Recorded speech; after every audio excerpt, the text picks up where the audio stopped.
하나님 말씀은 신약성경 갈라디아서 3장 28절, 29절 말씀입니다. 신약성경 305쪽에 있습니다. 우리 같이 한 목소리로 함께 읽겠습니다. 너희는 유대인이나 헬라인이나 종이나 자유인이나 남자나 여자나 다 그리스도 예수 안에서 하나이니라. 너희가 그리스도의 것이면 곧 아브라함의 자손이요 약속대로 유업을 이을 자니라. 아멘. 그리스도 예수 안에서 하나라는 제목으로 말씀의 은혜를 나누고자 합니다. 교회 안에 무지로 인해서 이제 많이 오해되고 있는 것들 많이 있습니다. 그 가운데 하나가 예수 그리스도 예수 안에서 하나라고 하는 말입니다. 이것은 너무나 일반화되어 있는 말이고, 이것은 아주 일상처럼 이야기를 합니다. 하지만 가장 믿지 않는 이야기 중에 하나가 이거죠.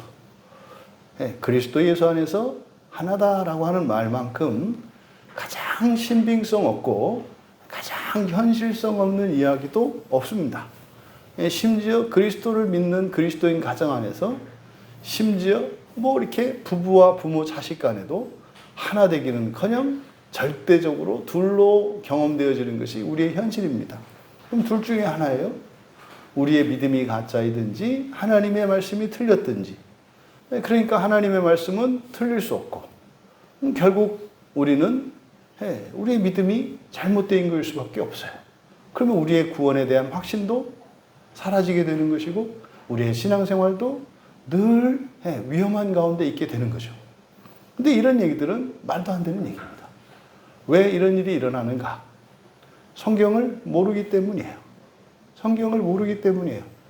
그러니까 얼마나 우리가 이 성경을 하나님 나라에 관한 그 진리의 말씀을 자꾸만 이 세상 나라, 이 사람의 세상으로 끌어내림으로써 이 세상 나라에 맞게끔 도끼질을 해서 이 세상에 쓸 것으로 만든다 이 말이죠. 여러분 그 울산바위 하나를 쪼개가지고 말입니다. 공깃돌을 만드는 일이 있다고 생각을 해보십시오. 그것처럼 어리석은 일이 어디 있습니까? 이왕이면 공깃돌 만들 거면 그냥 시내가에 가서 조약돌을 하나 주워다 쓸 일이지. 근데 물산바위를 깨가지고 조약돌을 만드냐 말이에요. 근데 그것을 사람들은 위대하다 얘기를 합니다. 대단하다 이렇게 얘기를 합니다. 여러분 시내가에 반짝반짝이는 조약돌을 하나 갖다가 이 공깃돌과 또 제가 울산바위를 쪼개가지고 그걸 다 갈아서 만든 공깃돌을 가지고 왔을 때 여러분이 볼 때 어느 게 더 가치 있어 보입니까? 당연히 이게 가치 있어 보인다 이 말이에요. 근데요, 좋기는 이게 훨씬 좋죠. 이런 차돌레된 이게 최고거든요. 우리들이 이렇게 살아가요. 우리가 예수를 믿고 살아가는 것은 말입니다. 성경에 있는 진리를 이렇게 현물화해서 이 세상을 살아가는데 필요한 것으로 바꾸는 게 아니에요. 우리가 신앙생활을 하고 기도하고 교회를 섬기고 이렇게 하나님을 섬기는 이런 일들을 통해서 이 세상을 살아가는데 필요한 어떤 재화를 얻는 물물교환이 아니다 이 말이에요. 이걸 공로주의라고 하잖아요. 우리가 무엇을 해서 이 세상에 필요한 것을 하나 얻는, 그건 시장에서 있는 일이죠. 교회는 그런 게 아니죠. 교회는 일방적으로 하나님께서 은혜를 부어주시는 것이고 그 은혜를 누린 자들이 하나님 베풀어 주신 은혜에 대해서 감격하고 감사하며 예배하는 자리입니다. 오늘 이 시간에도 그리스도 예수 안에서 하나라고 하는 명제화되어 있는, 그리고 모든 그리스도인이 언제 어디서나 너무나 쉽게 이야기하지만 사실은 가장 무의미하고 가장 믿지 않았던 이 말씀이 오늘 이 시간을 통해서 번쩍하고 벼락맞고 그 천년 묵은 은행나무가 침대가 되는, 그래서 그런 은혜가 베풀어지는 이 시간 되기를 바랍니다. 먼저 28절을 사역을 할 필요가 있습니다. 너희는 유대인이나 헬라인이나 종이나 자유인이나 남자나 여자나 다 그리스도 예수 안에서 하나이니라. 이렇게 해서 너무 급하게 막 나갔는데 원문에 있는 뜻을 좀 따라서 숨고르기를 해야 합니다. 천천히 또박또박 걸어가야 한다 이 말이에요. 그냥 막 달려가야 할 때가 있고 천천히 멈추어 서서 좀 이렇게 시간을 갖고 여유 있게 가야 할 때가 있는 거예요. 그래서 어제 밤하늘을 봤는데 그렇게 별이 아름다워요. 막 그냥 하늘에 그냥 초록초록초록한. 여러분 근데 말입니다. 거기로 슝 하고 달려가면 아무 소용없어요. 그럴 때는 좀 어떻게 해요? 잠시 멈추어 서서 말입니다. 가던 길도 멈추고 하늘을 좀 바라보고 말이죠. 그냥 막 쏟아질 듯한 그런 별들을 좀 보고, 뭐 이런 어떤 낭만과 이게 사실은 인생 사는 즐거움과 재미요 보람 아니겠어요? 그러면서 우리는 하나님의 그 손가락으로 만드신 그 별들의 위대함, 그래서 그 아름다움에서 우리는 하나님의 위대함과 아름다움을 본단 말이죠. 이런 거죠. 그럼 지금 28절은요, 이렇게 막 숨 고르지 않고 막 달려가야 되는, 그죠? 우리가 하나다, 뭐 이 얘기를 하고 싶어서 하는 게 아니에요. 이게 중요한 진리를 담고 있기 때문에 따박따박 천천히. 그래서 그대로 직역하면 뭐 그렇다 해서 이렇게 번역하면 뭐 대단하게 달라지냐요? 그렇진 않아요. 근데 그래야 할 필요가 있는 것은 뭡니까? 우리의 사고의 습관과 우리의 눈, 멈이 빛을 볼 수 있게 하기 때문에 그래요. 그러니까 사역을 하면 이렇게 됩니다. 유대인이나 그리스도인도 없다. 그리스도인도 없다. 이제 헬라인이죠. 유대인이나 헬라인도 없다. 노예나 자유인도 없다. 남자나 여자도 없다. 왜냐하면 너희는 모두 그리스도 예수 안에서 하나이기 때문이다. 그러니까 지금 여기는 세 가지 대조, 유대인과 헬라인, 노예와 자유인, 남자와 여자라고 하는 이 세 가지의 대조를 통해서 첫 창조 세계의 특징을 나타내요. 첫 창조 세계의 특징은 뭘까요? 질서예요, 질서. 그리고 다양성입니다. 그리고요, 혼합성이에요. 첫 창조 세계의 특징이 그래요. 그래서요, 하나님이 창조하실 때 한 번에 짠 하고 창조하지 않으시고 첫째 날, 둘째 날, 셋째 날 이렇게 쭉 얘기를 하잖아요. 여러분 제가 여쭤볼게요. 6일에 창조하는 어떤 하나님이 있고 단번에 창조하는 하나님이 있다면 누가 더 능력이 있어요? 단번에 하는 하나님이 능력이 더 있지 않아요? 그러니까 이 창조에 대한 계시는 하나님의 위대함과 능력을 나타내고자 하는 목적이 아니라는 것을 얼마든지 우리가 알 수 있어요. 그냥 희끗 쳐다봤더니 모든 것이 다 되었더라. 아니면 생각했더니 다 되었더라. 뭐 이렇게 나타나야 되는 거 아니겠어요?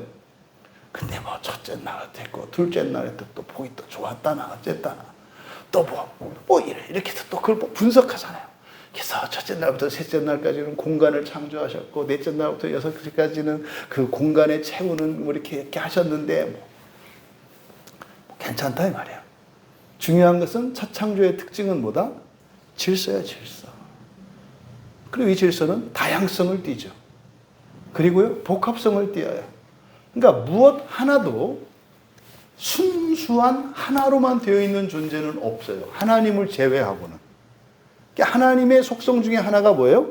섞이지 않은 완전한 순수. 이것을 이제 신학적으로는 단순성이라고 해요. 이때 단순성이라고 하는 것은 섞이지 않았다는 뜻이에요. 그래서 이 세상에 무엇도 완전한 하나는 없어요.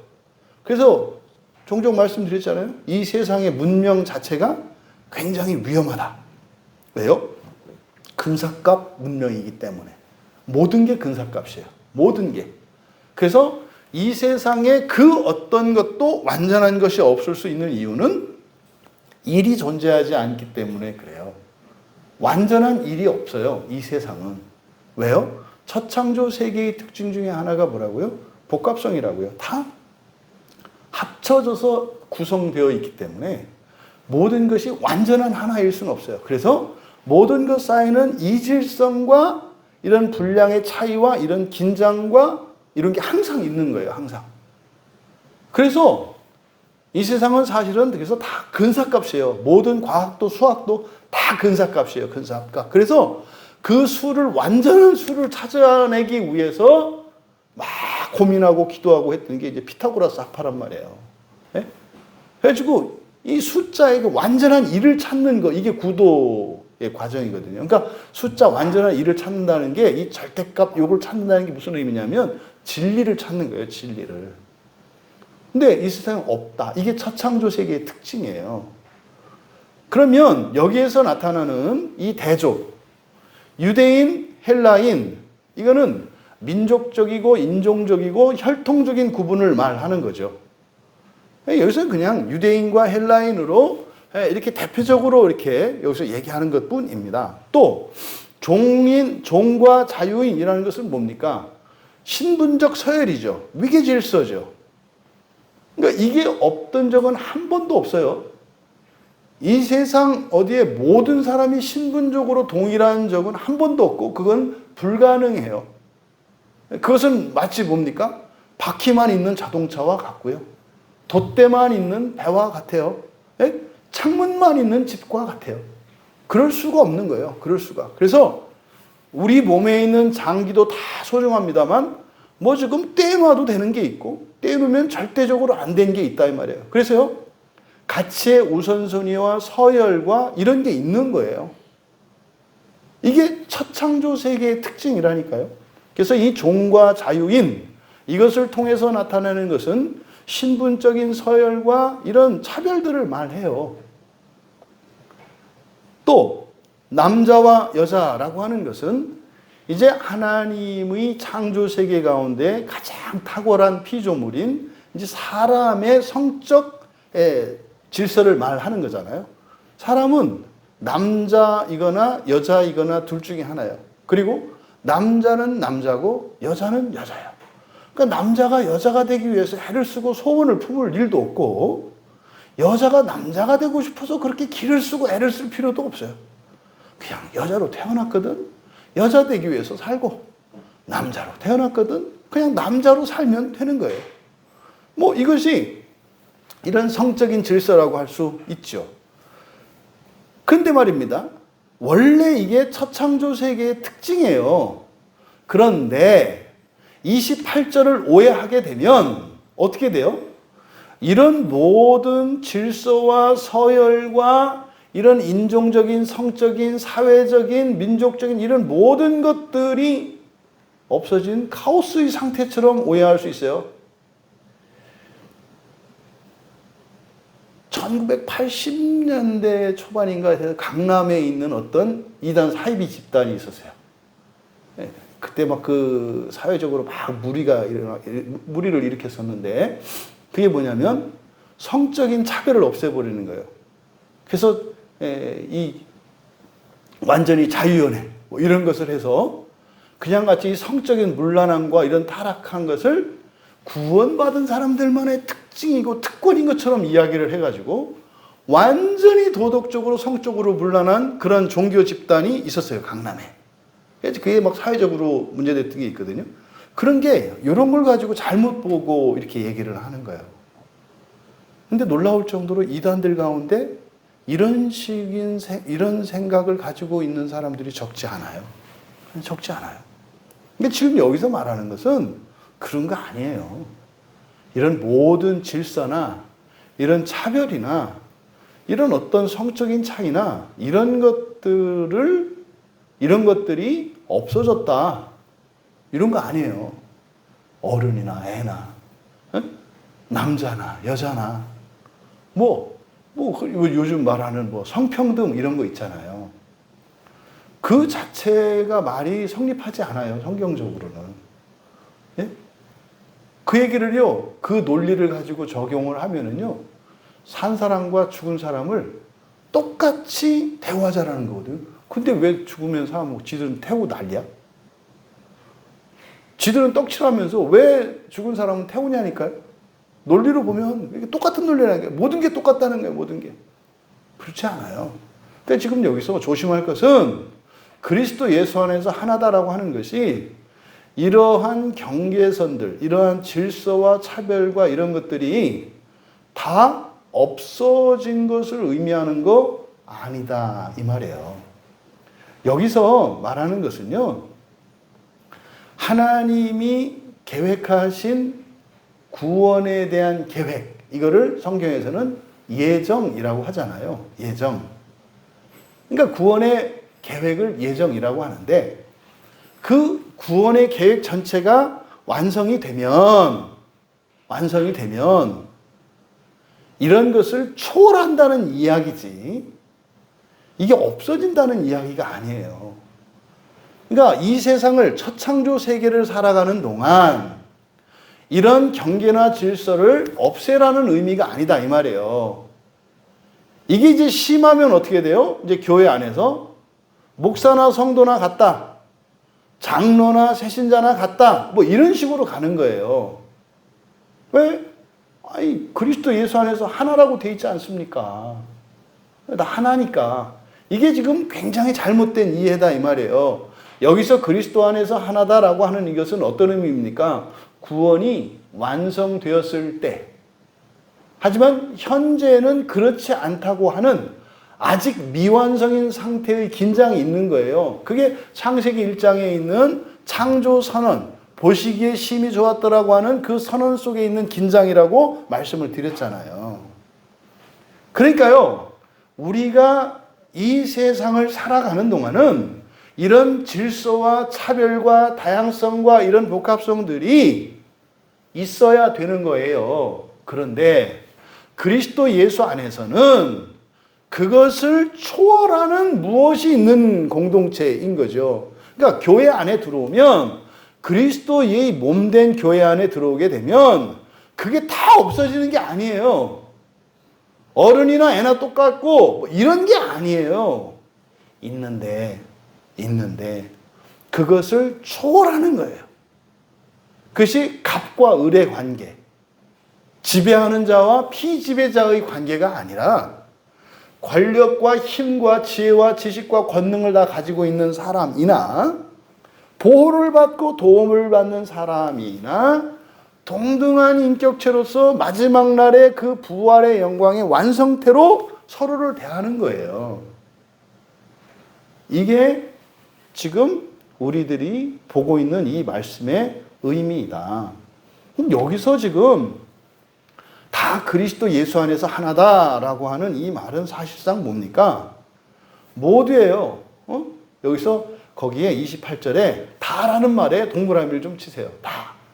다는 모두를 이렇게 번역한 거잖아요. 네, 이게 모두라는 말을 볼 때마다 여러분들은 어떻게 생각하시라고 그랬어요? 예외 없이. 예외 없이라고 하는 것은요, 어떤 조건이나 단서가 붙지 않는다는 뜻이에요. 조건이나 단서가 붙지 않아요. 그래서 예외 없이 모두 다 하나. 그럼 여러분, 그래서 이 하나라고 하는 이 의미는요, 구원의 완성을 말하는 거거든요. 그러니까 이게 부활이죠. 그러니까 예수를 믿으면, 예수 안에 있으면 그 사람들은 다 뭐한다? 부활한다. 부활한다. 부활한다는 것은 존재론적으로 하나님의 의의를 성취하는 거라고 그랬죠. 그러니까요, 완전한 하나님 된다 이 말이에요. 신적 존재가 된다 이 말이에요. 뭐하면? 그리스도 예수 안에 있으면. 왜 여기서 그리스도 예수 안에서라고 했을까?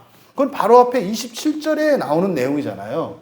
27절에서 어떻게 한다고 했어요? 우리는 다 그리스도 안으로 침례된다 그랬죠. 그러니까 우리는 그리스도 안으로 들어와 있어요. 그러니까 지금 교회를 주님의 몸이다. 여기 이게 지금 주님의 몸이에요. 우리가 교회 안에 들어와서 앉아 있잖아요. 육체로도. 그죠? 그러면 우리가 어디 속에 있어요? 그리스도 속에 있는 거예요. 우리가 그리스도로 옷 입었다 그러잖아요. 그럼 여기서 이제 나가면 사람들이 뭐라고 그래요? 저 교회 다니네? 그런단 말이에요. 저기 교인인가 봐? 그게 그리스도로 옷 입은 거예요. 그러면 우리가 교회를 다니고 예수를 믿고 이 안에 있는 그것은 그리스도 안에 있는 존재로서 우리의 정체성은 누가 나타내요? 그리스도가 나타내요. 사람의 신분은 옷이 나타내잖아요. 예? 그래서 뭐 블루 컬러, 화이트 컬러라는 말도 있잖아요. 그 사람이 하는 옷을 보면 그 작업복이 다르니까. 응? 화이트 컬러는 하얀 옷 입고 일하는 사람들, 예? 블루 컬러는 파란 옷 입고 사는 사람들, 뭐 그런 거 아니겠어요? 그러니까 작업복의 색깔을 가지고 그 사람이 무슨 일을 하는지, 어떤 사람이 신분을 알잖아요. 그러니까 마찬가지로 그 안에 있는 내가 아니라 나의 외피가 되고 나의 몸이 되어주신 예수 그리스도가 나의 실존이 된다고요. 바로 27절의 그 말씀을 가지고 28절에서 얘기를 하는 거예요. 그러니까 너나 나나 다 어디 안에 있는 것은 마찬가지다? 예수 안에 있는 것은 마찬가지다. 그런데 겉으로 보기에는 다 똑같아. 왜? 다 예수니까. 다 예수니까. 하지만 안에서 들어가서 보면은 우리는 여전히 첫 창조 세계 안에 있어서 그 안에 뭐야? 다 다양하고 다 다르다. 네? 입맛도 다르고 성격도 다르고 다 다르다. 네? 딱 내놓으면 누구는 짜다 그러고 누구는 싱그럽다라고, 니들이 해먹어 이렇게 하고 싶은 거 뭐 이런 거죠. 왜 다 달라? 네, 그러죠. 그 누구는 비 와서 좋다고 그러고 누구는 비 와서 싫다고 그러고, 그거 어떻게 하라는 거예요? 네? 그러니까 여러분 오해하지 마라. 그래서 예수, 그리스도 예수 안에서 하나다라고 하는 이 말은 사실은 완성의 상태를 말하는 거죠. 하지만 우리는 아직 완성된 상태가 아니다. 잊으면 안 돼요. 잊으면 안 돼요. 그래서 우리 안에는 이런 질서와 차별과 이런 구별이라는 게 있을 수밖에 없어요. 있어야 돼요.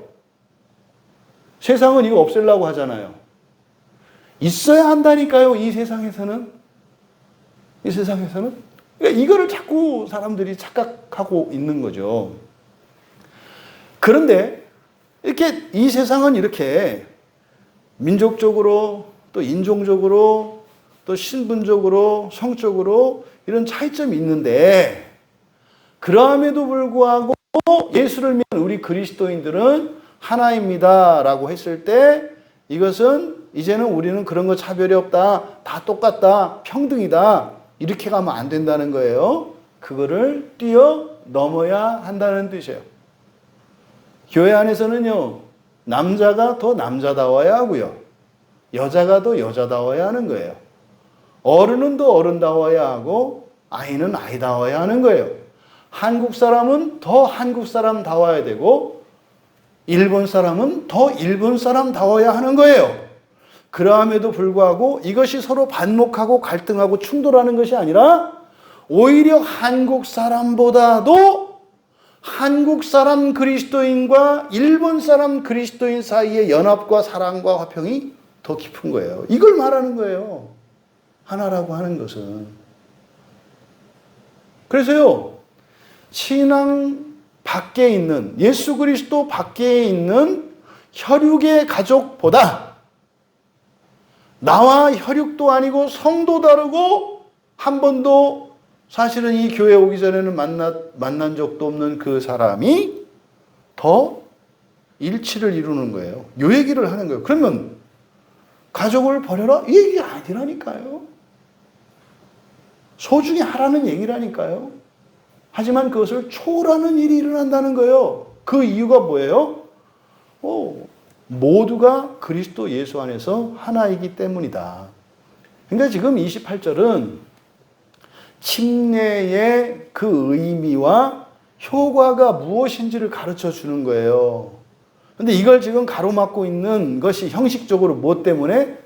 침례라고 하지 않고 세례라고 하지 않기 때문에 이런 개념이 잘 오지 않는다 이 말이에요. 아닌데 나는 광야교회에서 세례받았는데, 아닌데 나는 도시교회에서 세례받았는데, 나는 아닌데 장로교회에서 세례받았는데, 세례가 다 다르다고 생각하잖아요. 그러니까 이 논쟁이 초대교회도 계속 있었다니까요. 너 누구한테 세례 받았어? 베드로한테 받았어? 야고보한테 받았어? 바울한테 받았어? 이게요, 침례는 그냥 예수 이름 속으로, 그러니까 예수 속으로 들어가는 거예요. 침례라고 하는 것은. 그러니까 누가 세례를 주느냐는 중요하지가 않아요. 그래서 세례는 한 번이다라고 하는 이유가, 아니 몸으로 한 번 들어갔으면 됐지 거기서 또 들어갈 게 뭐가 있어. 없죠. 그러니까 이 침례라는 말을 세례라고 우리가 사용하고 있기 때문에 사실 성경의 참된 의미를 읽어내는데 참 방해를 많이 받아요. 근데 이렇게 고집스럽게 하는 이유는 이게 죄의 결과죠. 죄의 결과. 그러니까 세례를 침례로만 바꿔도 교인들이 성경을 읽을 때 훨씬 더 그 의미를 그냥 있는 그대로 이해할 수 있게 되거든요. 그러니까 지금 뭐 그냥 읽으면 알 수 있는 내용을 이걸 제가 왜 설명을 해야 돼요, 사실은. 설명할 필요 없는 거거든요. 근데 현실적으로는 설명할 필요가 있잖아요. 그죠? 또 들어보면 그렇잖아요. 그리고 뭐 새로운 거 하나도 없고 배울 것도 아니잖아요. 다 아는 얘기잖아요. 근데 여러분 그 생각 안 하잖아요. 이걸 뭐라 그래요? 무뇌하다. 이성이 없다. 이렇게 한다 그랬잖아요. 제가 이렇게 하는 건 절대 여러분을 비난하거나 조롱하는 게 아니라 뭐요? 여러분의 누수를 깨우기 위한 거다. 이렇게 쿡쿡 찔러서 안 일어나니까 자꾸 깨우기 위한 거다. 그러니까 우리가 모두 다 그리스도 예수 안에 들어갔잖아요. 근데 사실 지금 여기서 말씀하는 것은 앞에 이 3장 전체에서 했던 얘기들을 종합하고 있는 거예요.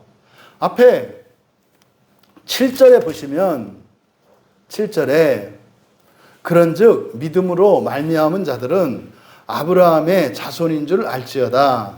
기억나시나요? 이때 아브라함의 자손 할 때 이걸 단수형으로 나타냈고 아브라함의 그 자손, 그 아들이라고 한 이유는 아브라함이 낳은 모든 자식들을 말하는 게 아니라 장차 오실 새로운 인류로 오실 예수 그리스도를 예표하는 거다 그랬잖아요. 그러니까 7절에서 믿음으로 말미암은, 그러니까 믿음에서 나온 자들이죠. 믿음에서 나온 자들은 거듭난 자들이에요. 우리 시로 가면 예수 믿는 사람들이에요. 이 사람들은 다 아브라함의 그 자손이다. 아브라함의 그 자손이다. 이걸 뭐라고 했어요? 우리가 예수류라고 했잖아요. 아담의 자식은 아담의 자손들이에요. 아담의 자손들, 인류라고 하고 예수를 믿는 사람들은 예수류라고 한다 그랬잖아요. 다르다 이 말이에요. 완전히. 류가 달라요. 완전히. 사람인데 달라요. 예. 아담류의 사람들은 인성만 가지고 있어요. 그냥 순수한, 그러니까 사람이에요. 사람. 근데 예수를 가진 사람들은 양성을 가졌다니까요. 사람의 인성과 하나님의 자녀된 이런 영성을 가진 게 예수를 믿는 사람. 이거 다르다고요. 그러니까 7절에서 이미 그 이야기를 했잖아요. 그러니까 그리스도 예수 안에 있는 사람들은 인류가 아니라 예수류잖아요. 그러니까 하나예요. 한민족이다 이 말이에요. 그러니까 거기에는 뭐 이렇게 인종적인 차별도 없고 민족적인 차별도 없고 심지어는 뭐 김씨 박씨 씨 하는 이런 혈통에 따른 모든 분류가 없어져요. 왜? 재창조된 새로운 피조물이기 때문에. 7절에 대한 내용이잖아요. 그래서 우리가 처음에 태어날 때는 다른 혈통을 가지고 태어나요. 인종도 다르고 민족도 다르고 조상도 다른 사람들로 다 태어나요. 그런데 예수를 믿고 교회에 오는 순간 우리는 예수류가 되어서 완전히 새로운, 여러분 웅녀가 다시 곰 세계로 돌아갈 수 있어요? 곰의 세계에서 웅녀는 더 이상 이방인이에요. 근데요 웅녀와 같이 마늘하고 쑥 먹고 사람된 이들은 다 똑같다 이 말이에요. 그러니까 곰의 어떤 분류나 이것을 따르지 않는다 이 말이죠. 또 13절에 보면 3장 13절에 그리스도께서 우리를 위해 저주를 받은 바 되셔서 율법의 저주에서 우리를 속량하셨다 그랬잖아요. 율법의 저주에서 우리를 속량하셨다 그랬잖아요. 근데 말입니다. 이 종이나 자유인은 모두 다 저주 아래 있죠. 저주 아래 있다는 게 무슨 특별히 나쁘다는 의미가 아니라 한계를 갖고 있다 이 말이에요. 예? 주인도 한계가 있는 사람이고 종도 한계가 있는 사람이다 이 말이에요. 하지만 달라요. 종은 종이고 자유는 자유이다 이 말이죠. 그런데 그리스도 예수 안에서, 다시 말해서 그리스도 예수 안으로 침례된 우리들은 뭐 했다? 속량되었다. 그러니까 이때 속량된 것은 모든 저주로부터 벗어나는 것을 의미해요. 모든 저주로부터. 그러니까요. 하나님 나라의 특징이 뭐예요? 이별도 없고 말이에요. 질병도 없고 말이에요. 슬픔도 없고 이별도 없고 영원 불멸한 존재가 되잖아요. 바로 그걸 얘기하는 거예요. 그러니까 여기서 신분적인 가장 큰 차이가 종과 자유로 나타낸 거예요. 그럼 여기에는 여러 가지 의미가 포함되잖아요. 있는 사람, 없는 사람, 잘 나가는 사람, 못 나가는 사람, 뭐 행복한 사람, 불행한 사람, 모든 사회적 차별, 이런 신분적 차별을 나타낸 거예요. 그런데 우리가 마침내 구원이 완성이 되어서 부활이 되는 그때에 가면 모두 다 완전한 하나님 자녀가 되잖아요. 그 얘기를 하는 거죠. 이게 우리가 다 왜냐하면 그리스도 예수 안에서 하나이기 때문이다라고 설명한 거다. 또 26절에서 3장 26절에서 뭐라고 했습니까? 다 뭐가 됐다 그래요? 하나님의 아들이 되었다라고 하잖아요. 근데요, 이 세상 창조 세계에서는 아들이거나 딸이거나 둘 중에 하나잖아요. 근데요, 하나님의 자녀가 되면 다 뭐가 된다는 거예요? 아들이라고 얘기하는 거예요. 이때 아들은 이 인간 세계에서 이야기하는 아들과 딸의 아들이 아니에요. 그러니까 하나님의 아들이라고 하는 말은 아들, 딸의 남성, 여성, 그래서 이거 가지고 또 뭡니까? 성평등주의자들이 그거 가지고 뭐 법에 올리고 그래요. 총회에다가. 왜 남성 중심으로 하나님의 아들이라고 하냐? 하나님의 자녀로 바꿔라. 이게 자기들이 무슨 말 하는지 모르는 거예요. 여기서 말하는 아들은 아들과 딸의 아들을 의미하는 게 아니라 신에 속한 예수류를 의미하는 거예요. 이때. 그러니까 아들이라기보다는 사실 뭐예요? 자식이죠, 자식. 제가 설명하잖아요. 예? 개의 새끼는 강아지고, 소새끼는 송아지고, 사람의 자식은 사람이고, 하나님의 자식은 하나님이잖아요. 요 이야기를 하는 거예요, 요 이야기를. 그러니까 하나님의 아들이라는 말은, 그러니까 이걸 듣고 남자, 여자 이런 것을 느끼는 순간 그 사람은 이미 이 말씀의 의미를 못 알아듣는 거예요. 부활 이후에는요, 남자, 여자가 없어요. 신이 된다니까요, 신이. 그래서 사람들이 그런다고요. 네? 부활이 죽었다 살아나는 거로 믿고 있는 사람이 부활 이후에는 남자, 여자가 없다. 그래서 시집가고 장가가는 일이 없다고 누가복음에 말씀했지 않냐. 그러면 그 사람이 상상하는 그 나라는 무슨 나라요? 죽었다 살아나는 게 부활인데 뭐 다 고자들이고 뭐 이거요? 그 뭔 나라야, 그 나라가. 그러니까 이게 무슨 말인지 모르고 하는 얘기죠. 부활은 그게 아니고 존재의 변화라고 그랬잖아요. 신이 되는 순간 사람의 이 첫 창조 세계의 특징이 뭐라 했어요? 복합성이라고 그랬잖아요. 그러니까 사람도 무엇과 무엇으로 돼 있어요? 남자와 여자로 나뉘어 있잖아요. 완전한 존재. 그래서 남자로 여자로 되어 있는 게 첫 창조 세계의 우리의 실존이라니까요. 근데 부활하고 나면은요, 말하자면 여러분 스스로가 완전한 존재가 돼요. 완전한 존재가 되면 남성성과 여성성을 다 가지는 거예요. 그래서 우리를 하나님 아버지라고 부를 때 왜 엄마를 빼냐? 이게 아니라 이 인간적인 기준으로 보았을 때 하나님 아버지를 아버지라고 보면 안 되는 거고, 하나님 아버지라고 할 때는 그래서 인간적인 개념으로 볼 때는 그것을 어떤 개념으로 이해해야 된다? 하나님 부모님이라고 봐야 된다. 그래서 하나님은 엄마도 되고 아버지도 되는 거예요.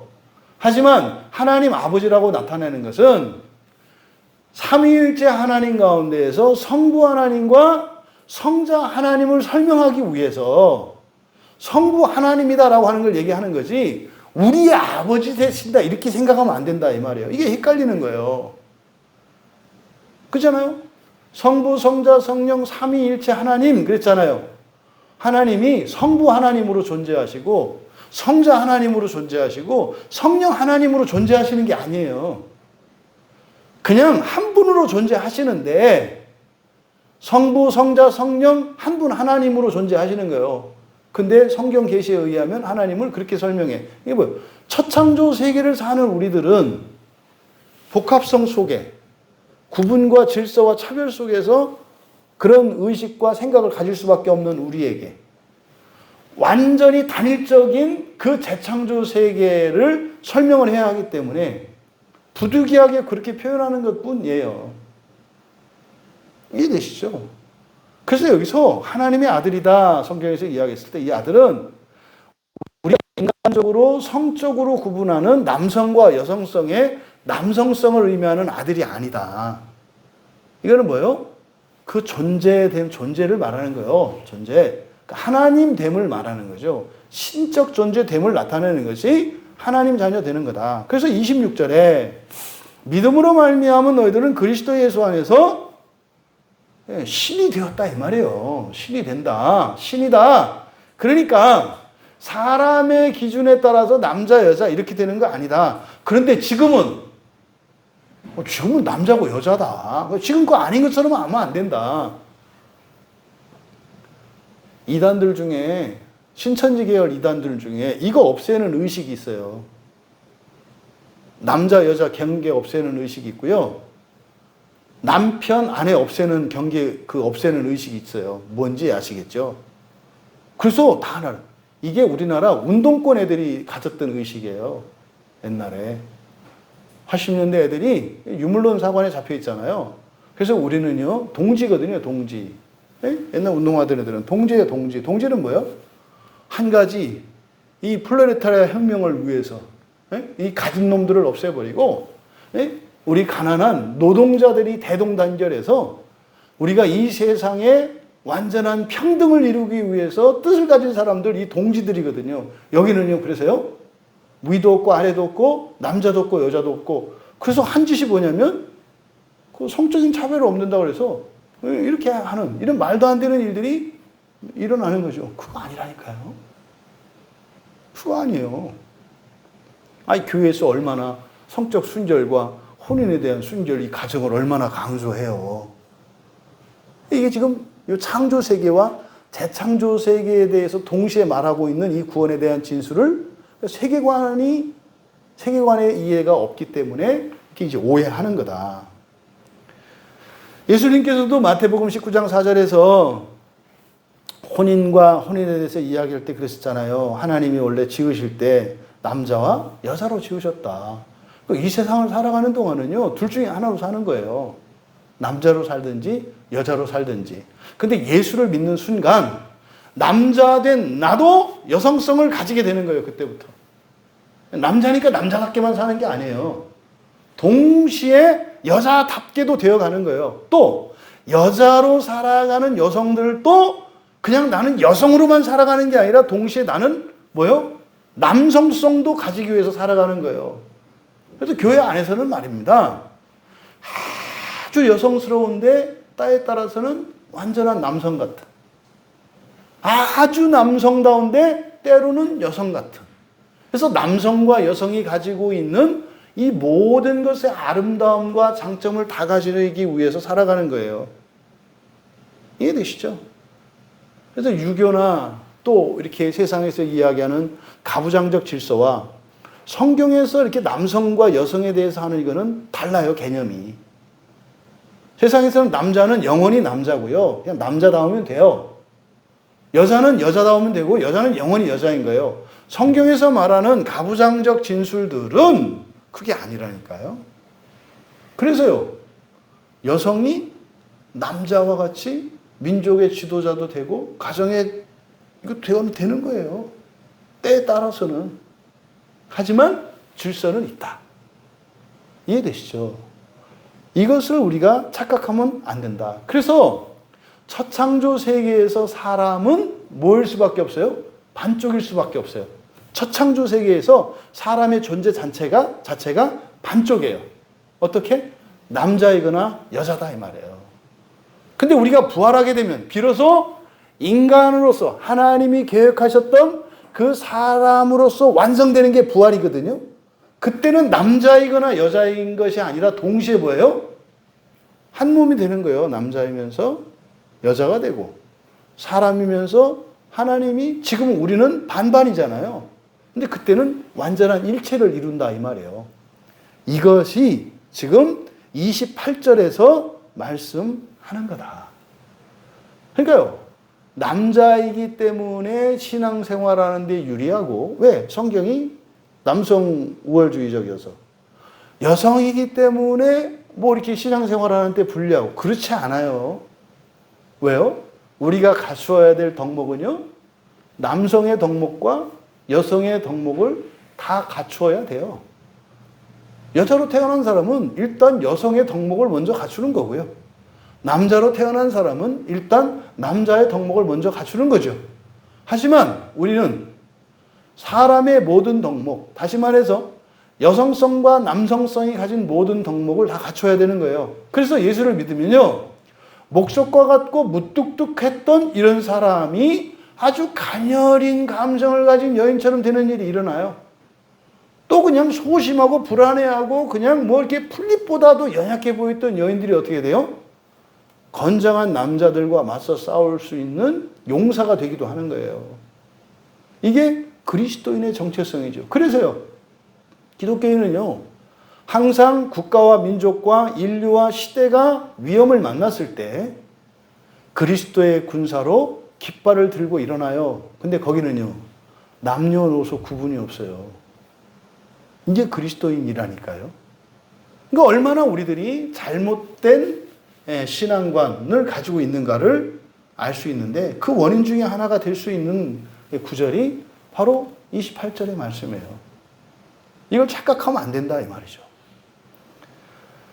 그래서 결국 28절의 말씀은 뭡니까? 그리스도 예수 안에서 27절에서 그리스도 예수 안으로 침례되은 이것은 결국에는 어떻게 된다? 지금은 아직 미완성 상태지만 완성이 될 건데, 완성이 되게 되면 사람 세계, 이 첫창조 세계에서 가지는 이런 질서와 구분과 이런 모든 것들이 사라지고 완전한 존재가 될 거다. 그걸 예수님이 신이라고 한 거잖아요.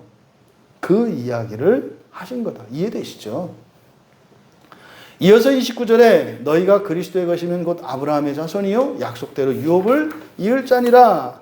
여기서 이제 너희가 그리스도의 것이면, 근데 지금 여기를 이제 원문을 뭐 이렇게 좀 뭐 문법적으로 좀 설명하기가 그렇습니다만, 그냥 간단하게 이야기를 해서 그냥 직역을 하면 이렇게 돼요. 너희가 그리스도의 것이면 곧 아브라함의 자손이요 약속대로 유업을 이을 자니라, 이렇게 되어 있잖아요. 근데 이제 원문을 보면 이게 단수, 복수, 명사가 이렇게 따로 구분되어 있거든요. 그래서 이거를 그리스도의 자손은 단수형이에요. 그러니까 여기서 말하는 그리스도의 자손, 그러니까 아브라함의 자손은 그리스도를 의미하는 거거든요.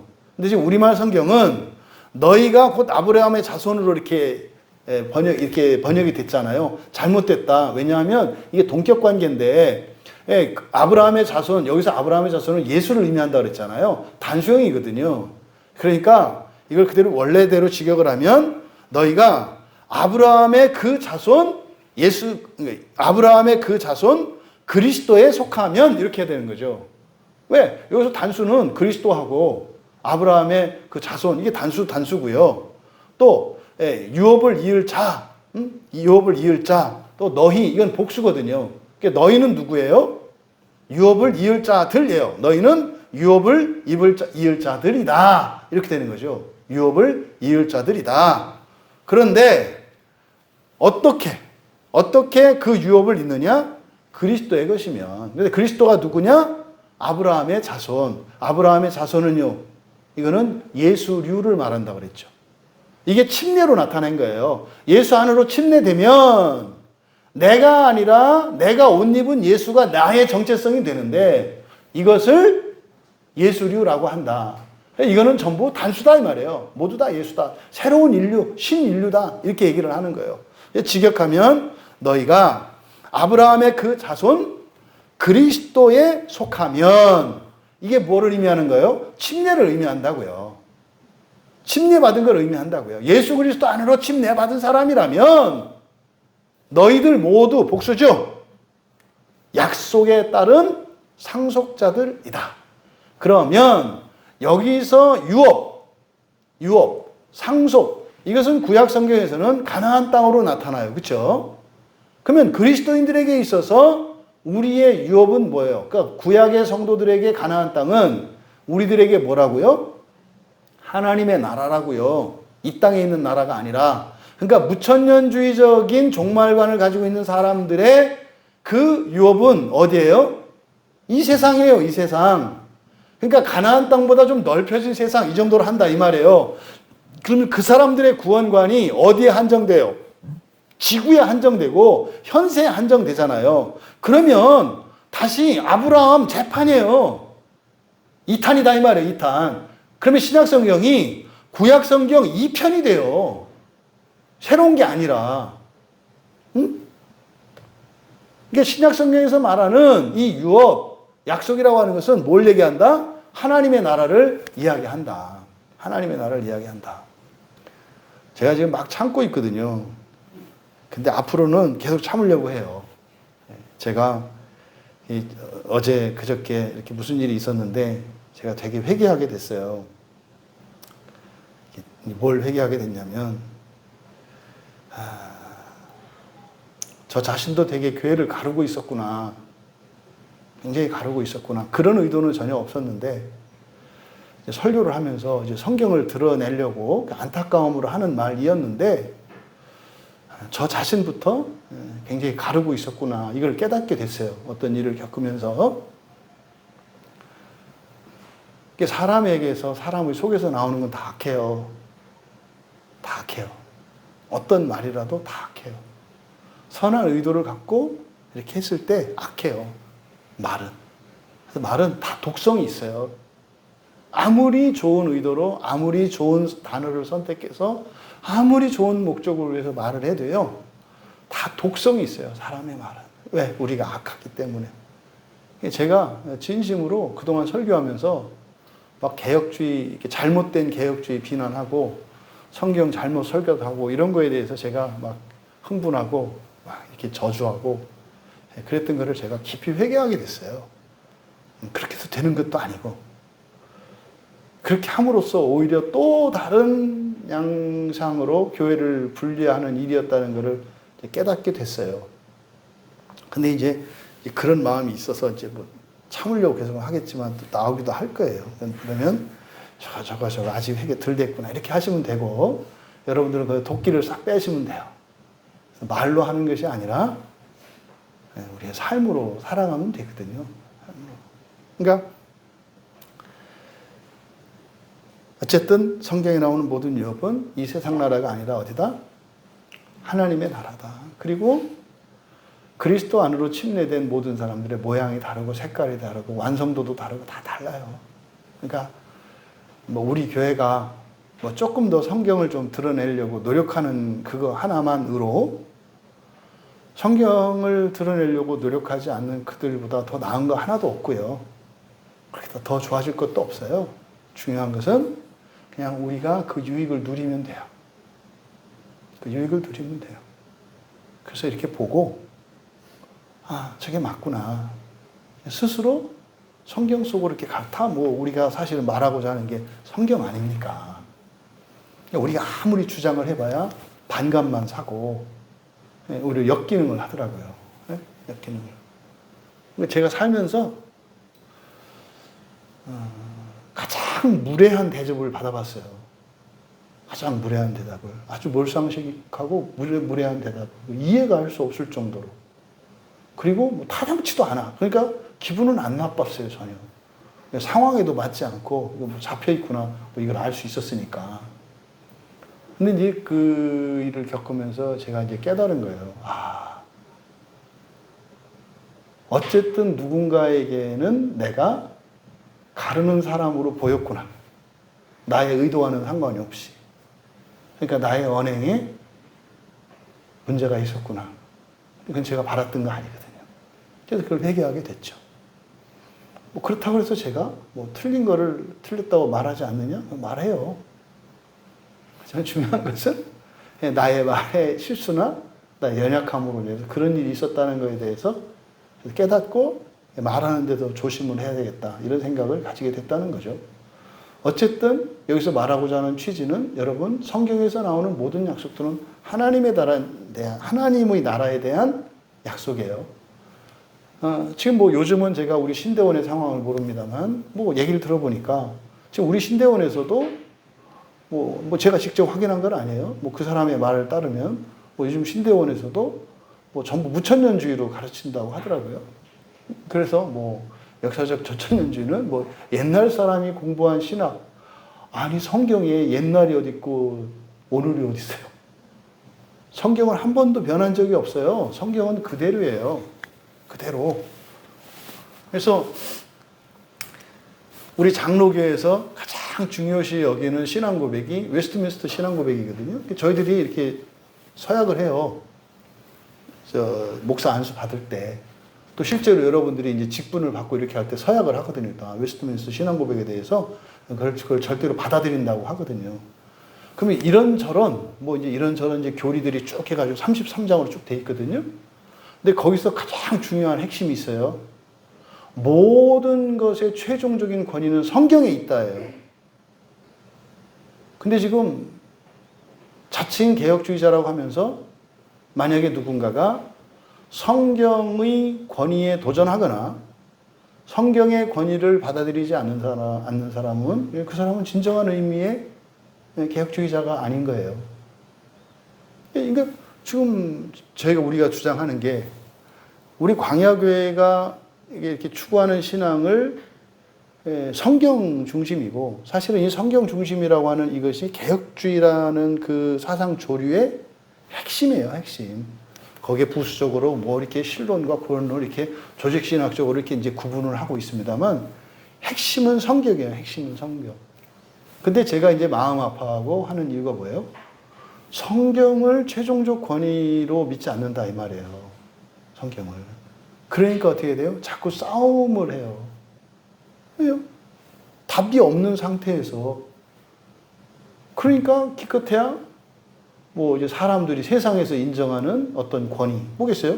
학위, 박사 학위, 또 박사도 또 어느 학교, 또 어느 교단, 또 어느 교회, 얼마나 교인들이 모이는 교회. 여러분, 우리 광야교회 설교가 10만 명, 20만 명 모이는 교회의 설교보다 권위가 없을까요? 그거는 아무 상관이 없는 거예요. 이 교인이 숫자가 몇 명이냐가 중요한 게 아니라 설교의 권위는 어디에서 와요? 성경에서 오는 거예요. 성경을 드러내고 있다면은요. 이 설교가 권위 있는 거예요. 그러니까 권위는 그런 거 아니에요. 여러분들이 좋은 교회를 다니느냐, 나쁜 교회를 다니느냐, 그거는요, 엘리베이터가 있는 교회냐, 없는 교회냐, 이런 게 아닌 거예요. 제 속셈을 좀 이렇게 드러나죠. 그러니까, 이제 마음에 뭐가 있는 거죠. 그러니까, 좋은 교회는요, 하나님의 나라라고 하는 성경이 우리에게 주시는 그 목적을 위해서 가고 있는 교회가 좋은 교회고 건강한 교회고 바른 교회고요. 오직 성경만 따라가는 게 맞는 교회인 거예요. 그러면요. 그렇게 하면 다 좋은 교회예요, 그냥. 그러면. 응? 그 다음에 좀 더 교회가 있을 수 있지. 없는 것보다는 있는 게 낫고. 그거는 있다 이 말이에요. 근데 가장 근본적인 것은 오직 성경이잖아요. 그죠? 그러니까 지금 여기서 지금 많은 사람들이 성경을 볼 때 크게 오해하고 신앙생활이 왜곡되는 것이 바로 유업에 대한 거예요. 유업, 예수를 믿고 얻는 구원의 은혜, 그 유업이라는 것이 그저 물질적이고 현세적인 이런 거, 기껏해야 몇 대를 이어가는 이 정도, 그거는 다 똑같은 거라니까요. 그러니까 이미 구약 성경에서 신약 성경으로 넘어오지를 못하는 거예요. 심지어 어때요? 어떤 사람들이 과거로 자꾸 회개한다고요. 구약으로 돌아가요. 완전한 계시의 말씀으로 그리스도께서 이 땅에 오셔서 신약 성경을 우리에게 주셨는데 신약 성경을 들고 구약으로 엿바꿔 먹는 이런 말도 안 되는 일이 일어나는 거죠. 왜 그래요? 사람의 말로 하려기 때문에 그래요. 사람의 말로. 그러면 여기서 그리스도의 것이다. 이것은 사실은 그리스도의 것 좀 기분 나쁘게 번역되어 있잖아요. 번역 자체가 좀 기분 나빠요. 우리가 기분 나쁘다는 게 예수님이. 우리 같은 것들이 예수님 거라면 예수님 수준을 알 줄 아니에요? 응? 그렇지 않아요? 그 사람의 신분이나 재산이나 이런 거는 일반적으로 그 사람이 가지고 있는 물건이나 소지품이나 이런 걸 보고 웬만큼 알 수 있잖아요. 예? 그러니까 이제 좀 짝퉁이라도 명품이라는 거 이런 거 이렇게 살려고 하는 게 뭐냐면 나는 이렇게 명품 들 수 있는 사람 이런 표시를 내고 싶은 거 아니에요. 왜? 그 소유물을 보고 아니까. 이게 원래 초창조 세계에서는 그런 거예요. 그럼 하물며 뭐 우리 같은 것들을 뭐 죄송합니다. 뭐 여러분 뺄게요. 저 같은 것을 소유를 삼으신 예수님이 뭐 이렇게 변변하겠냐고요. 그러니까 너무 그렇게 하지 마라. 그러니까 여기서 그리스도의 것이라고 했습니다만 사실 여기서 의미하는 바는 뭐예요? 그리스도께 속한 거죠. 이거 소유 관계로 나타내면 안 된다 이 말이에요. 그러니까 이건 지금 침례를 나타내는 말이에요. 그리스도의 것이라고 번역을 했습니다만 그리스도께 속한 자이죠. 그리스도께 속한 자. 그렇죠? 그러니까 우리가 너희가 그리스도께 속하면, 그러니까 침례 받으면 이런 뜻이에요. 아브라함의 그 자손 그리스도께 속하면 약속에 따른 상속자들이다. 이상한 거예요. 우리는 다 하나인데요. 또 들이잖아요. 그렇죠? 우리는 딱 하나거든요. 하나인데 들. 이게 그리스도인의 정체성이에요. 그래서 그리스도인은요, 이렇게 다양성과 이런 복잡성, 이런 속에서 가지고 있는, 살아가요. 이 창조 세계에서. 근데 우리는 또한 단수로 살아간다고요. 뭘로? 그리스도로. 이거를 지금 이렇게 나타내고 있는 거죠. 그래서 그리스도의 것이라고 번역된 이 소유격이 의미하는 바, 바로 침례된 자들을 말하는 거예요. 침례받은 사람들, 침례된 사람들. 그리고 갈라디아서에서 1장 10절에 보면 그리스도의 종이라는 표현이 나와요. 그리스도의 종. 그러니까 그리스도 안으로 우리가 침례되었다라고 했을 때 그것은 우리가 그리스도로 살아가는 게 아니라 그리스도 때문에 그리스도와 함께 살게 되죠. 이게 자발적인 것은 아니다 이 말이에요. 살게 되는 거예요. 이게 뭐예요? 예수님의 모든 명령이나 이런 것을 따라서 우리가 살아가게 되잖아요. 원하는 대로 살아가는 게 아니라. 그러니까 아직 본성적으로 그리스도가 된 것은 아니야. 근데 뭐 그렇잖아요. 이 스마트폰이 이게 제 거니까 제가 들고 다니면 제가 가는데 그냥 따라가게 되잖아요. 얘가 가고 싶어서 가는 게 아니라 내가 내 몸에 이렇게 지니고 다니기 때문에 내가 가는 곳에 따라가는 거 아니에요. 우리도 그리스도 안에 있으니까 우리가 살아가는 게 사실 뭐예요? 그리스도 가는 곳에 가요. 오늘 여러분들이 만나고 방문했던 그곳은 사실은 그리스도께서 방문하신 거거든요. 근데 우리는 내가 갔다고 생각을 하잖아요. 근데 거기에 가서 그리스도를 드러내야 되는데 물론 나를 드러냈죠. 나로 살았잖아요. 그렇죠? 이거를 잘 생각해야 되는 거예요. 그래서 이걸 뭐라 그래요? 그리스도의 종이라고 한다 이 말이에요. 이때 종은 여러분 그리스도의 종이라고 하는 말은 충성스럽고 이거 아니에요. 그리스도로처럼 살지 않는 거를 그리스도의 종이라고 하는 거예요. 이해되시죠? 본성적으로 그리스도와 똑같지 않고 지 마음대로 사는 이게 그리스도의 종이에요. 그러니까 그리스도의 종 되기를 소원한다는 게 사실은 맞지? 않아요. 누구는 그리스도의 종이고 누구는 그리스도의 종이 아닌 게 아니라 모두 다 그리스도의 종인데 이때 그리스도의 종이라는 것은 그리스도를 대신해서 무슨 일을 하는 거라고 착각하면 안 된다 이 말이에요. 그리스도의 종이라는 말은 사실은 뭐예요? 되게 부끄러운 말이에요. 그리스도의 종이 아니라 여러분은 뭐가 돼야 돼요? 그리스도인이 돼야 되는 거예요. 그리스도의 종이라고 하는 것은 그리스도인데 그리스도로처럼 살지 않고 지 마음대로 사는 거예요. 사도들이 그래요. 바울 사도가 나는 그리스도의 종이라. 그러면 이걸 어떻게 받아들여요? 바울 사도는 예수님처럼 살았나 봐. 여러분 그리스도의 종으로 그리스도의 노예로 산 사도들을 따라가십시오. 이게 말 뜻을 잘못 이해하고 있다 이 말이에요. 바울이 자신을 그리스도의 종이라고 했을 때 나는 나를 위해서 살지 않고 그리스도의 마음을 시원케 해드릴 만큼 완벽하게 그리스도처럼 살았다는 말이 아니라 나는 끌려서 종처럼 살았다는 뜻이잖아요. 종으로 살았다 이 말이에요. 주인으로 산 게 아니라. 이때 주인은 뭐예요? 내가 그리스도의 인격을 담고 그리스도의 사랑을 닮아서 그 일을 내 사랑으로 본성적으로 한 게 아니라 명령에 따라서 종으로서 했을 뿐이다 라는 말이에요. 이해되시죠? 이게 정신이 확 들어야 돼요. 우리들이 하는 말이 얼마나 웃기는 말인가. 사람들이 그리스도의 종이라는 말을 자랑 삼아요. 나는 그리스도의 종입니다. 알고 그 말을 하는 것은 사실 그리스도의 종이라고 하는 것은 하나님 앞에서는 겸손한 척 하면서 사람 앞에서 자기를 높이는 말이 되면 안 된다 이 말이에요. 그리스도의 종이라는 고백은 어떤 의미예요? 여러분, 제가 목사니까 뭐 좀 하는 것 같고 이거 다 좋아서 하는 것 같고 본성적으로 하는 것 같죠? 그게 아니라 저도 여러분처럼 하기 싫고요. 절대로 할 수 없어요. 그런데 말이에요. 어쩔 수 없이 하는 거예요. 이게 그리스도의 종이라는 말이라니까요. 이해되시죠?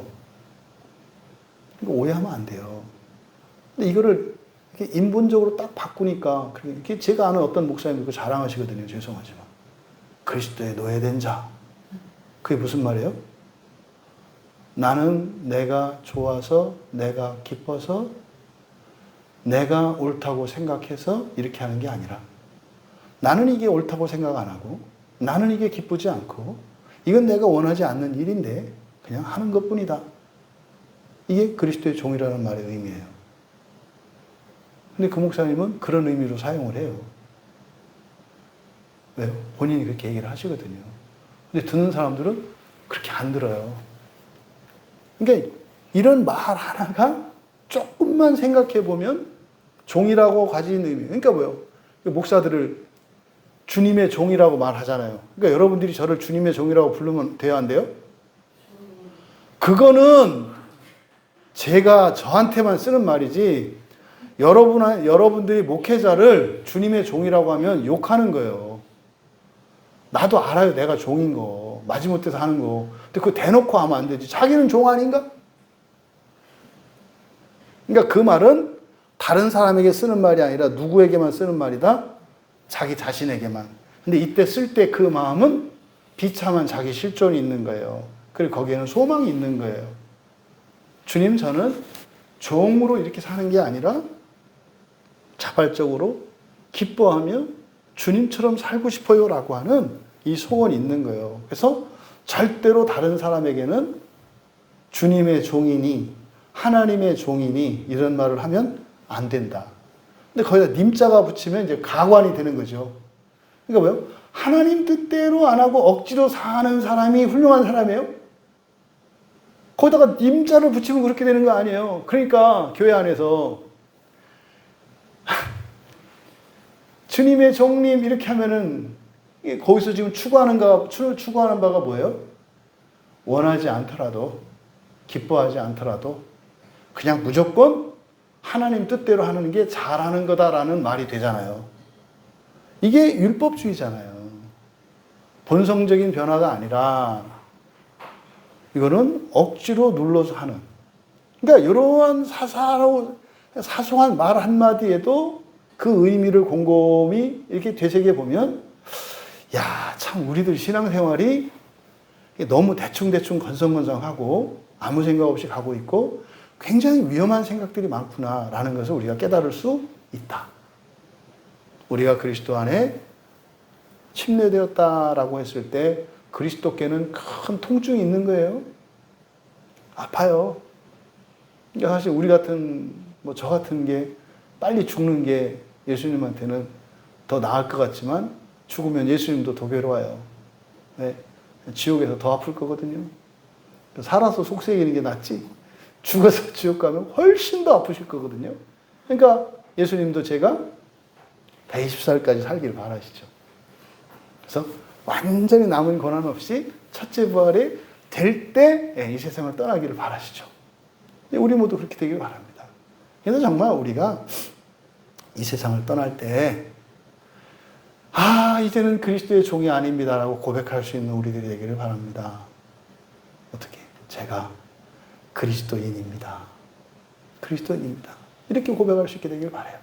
그런데 여기서 그리스도의 것이면이라는 말은 오해의 소지가 있다. 그래서 이것은 속한다라고 해서는 일단 침례된 것을 의미하고 그 안에 들어간 것을 의미하고, 근데 갈라디아서에서 이 바울 사도가 갈라디아서 1장 10절에서 그리스도의 종이라고 자신을 표현했는데 이것이 그리스도 안에 침례된 자의 실존이라는 것. 그래서 우리의 삶 자체가 그리스도께 통증을 유발시켜요. 아파요. 주님은 항상 아파요. 그런데 기뻐해요. 이거는 여러분들이 마치 아기를 임신한 엄마의 마음과 같은 거 아니겠어요? 아기를 임신해서 태중에 아이를 가지고 있으면 굉장히 제약을 받잖아요. 근데 기뻐하잖아요. 그러니까 마치 바울 사도도 이 디모데나 이 제자들에게 내가 너를 낳았다 이렇게 하는 말이 바로 그거죠. 그러니까 교회 안에서 그래서 새로운 교인들이 오고 누가 오면 어떻게 해요? 아픈 거예요. 아픈 거예요. 하지만 기쁜 거죠. 기쁘고 감사한 거죠. 왜요? 그리스도의 종되었던 우리들이 이제 그리스도인이 되어 가니까. 그리스도인이 되어 가니까. 근데 그런 우리가 어떻다? 약속에 따른 유업자들이다. 이때 유업은 어떤 유업이다? 하나님의 나라. 잊지 마세요. 점점점 시대가 어두워져 가요. 하나님의 나라가 사라져 가요. 총신에서도 이제는 들리는 말로는 안 가르친다고 하는데 기가 막힌 얘기죠. 그럼 요한계시록 20장은 설교 안 하겠죠. 절대로 할 수가 없죠. 하나님의 나라니까. 또 이사야서 65장이나 66장 또 예수 그리스도께서 마지막 날 하나님 나라에서 얘기하셨던 이런 말씀들은 안 하겠죠. 요한복음 10장은 절대로 설교 안 하죠. 절대로 설교 안 해요. 왜? 예수님이 우리들로 말씀을 받은 우리를 신이라 그랬는데요. 절대 설교 안 해요. 절대로. 성경 강의한 분들 여러분 주변에 한번 보세요. 이게 성경 강의하시는 분들 이렇게 장별로 이렇게 주로 하더라도 장별로 되게 하시거든요. 1장, 2장. 그런데요. 요한복음 10장에서 예수님께서 너희들을 신이라 했다라고 하는 시편 82편에 대한 이 말씀을 정확하게 설교하는 분은 없어요? 못해요?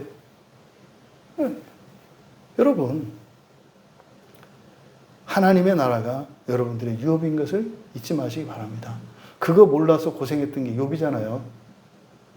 이 세상 나라에서 계산이 안 맞으니까 내가 이렇게 고생을 했는데 왜 그 열매가 없는가? 인과율은 잘못됐다. 그러니까 잘해도 안 되고 또 그렇다고 안 해도 안 되고 그러니까 적당히 중간만 걸쳐서 가야 되는 이게 말도 안 되는 이런 그리스도인의 신앙생활이 만들어지는 거예요. 뭐 때문에? 하나님의 나라가 지워졌기 때문에. 하나님의 나라가 지워지면 지옥도 자연히 따라서 지워져요. 이 세상 나라가 하나님의 나라라는 거 이거 로마 교회의 가르침의 핵심이에요. 무천년주의가 로마 교회의 핵심적인 교리라고요. 거기에서 연옥이고 뭐고 이런 것들이 막 나온 거예요. 우리의 유업은 뭐다? 하나님의 나라다. 잊지 마십시오. 잊지 마십시오. 여러분, 정리합니다.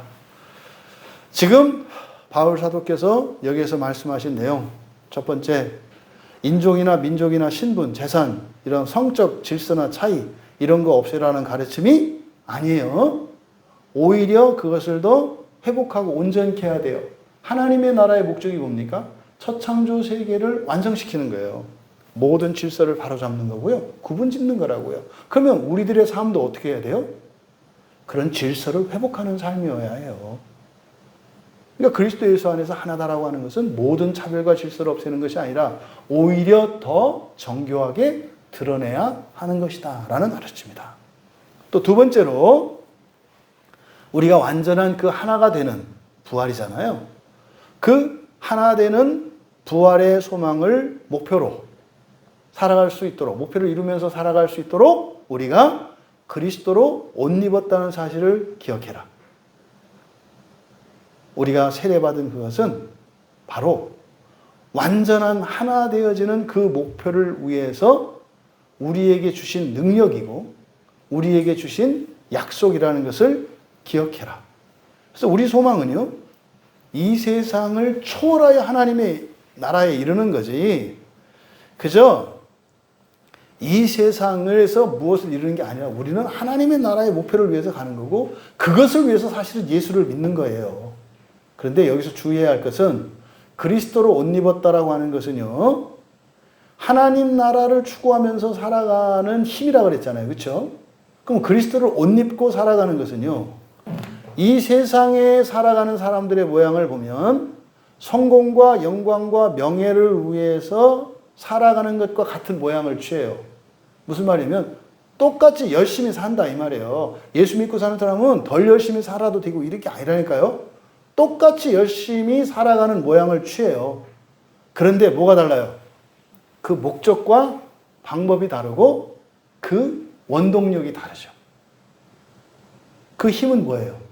그리스도가 되는 거예요. 그리스도가 되는 거예요.